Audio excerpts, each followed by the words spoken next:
కార్యకర్తలకు తెలుగుదేశం నాయకులకు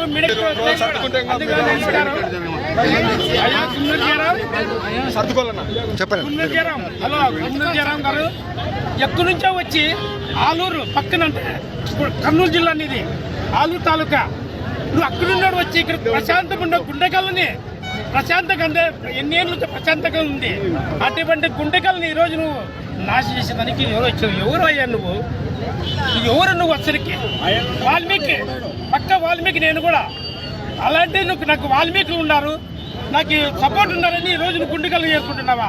అది సబబు కాదు, అది జరుగుతూ కూడా. అయినా కూడా ఆలూరులో అవినీతిగా జరిగి రకరకాల వ్యవహారాలు చేసి బ్యాకెట్లు అమ్మించినావు, లిక్కర్లు అమ్మించినావు, మటకలు అడిగించినావు, ఇసుపడాకులు అడిగించినావు.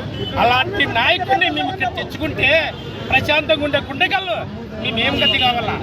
ఈరోజు మేము రకరకాల కష్టపడి ఫస్ట్ 20 మంది లేరు, 20 మంది లేరు ఫస్ట్.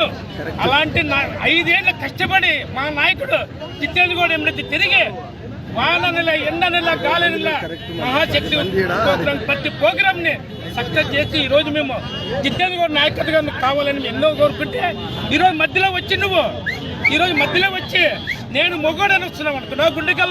గుండెకల్కి ఎవరు గాజులు వేసుకోలేరు జరం. నేను కూడా బాయుడే, నేను కూడా వాల్మీకే. మాకు గుర్తు పెట్టుకో, ఖబర్దార్. గుండెకల్కి నువ్వు వస్తానన్నే మటుకు ఓడించేది గ్యారంటీ ఖచ్చితంగా. ఇది మా తథ్యం. ఒకవేళ చంద్రబాబు సారు వాళ్ళ ఆయన ఇచ్చినాడో లేదో నీకు తెలియదు, కానీ నాకు గుండెకాళ్ళు కావాలా, గుండెకాళ్ళు ఉంటానని చెప్తున్నావు. ఇది సబబు కాదు. ఆయన పెద్ద ఆయన చెప్పలేదు. పార్టీలో దొరుకుతున్నాడు మంచిదే, మేము కూడా స్వాగతిస్తున్నాం. నిన్ను పార్టీలో దొరుకుతున్నాడు కాబట్టి ఆలూరులో వీరపాచినాడు నేను ఛాలెంజ్ చేస్తున్నాడు, సురేంద్రనాథ్ రెడ్డి ఛాలెంజ్ చేస్తున్నాడు.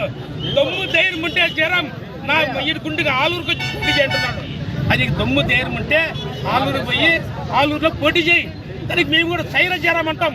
సైరా నీకు నీచని చెప్తా, అది గుర్తుపెట్టుకో జయరాం గారు. తప్పకుండా ఆలూరుకే పో, నీకు దమ్ము ధైర్యం ఉంటే. గుండె కల్పించినావు అనుకో ఓటి మీద తప్పదు నీకు. ఇది మాటకి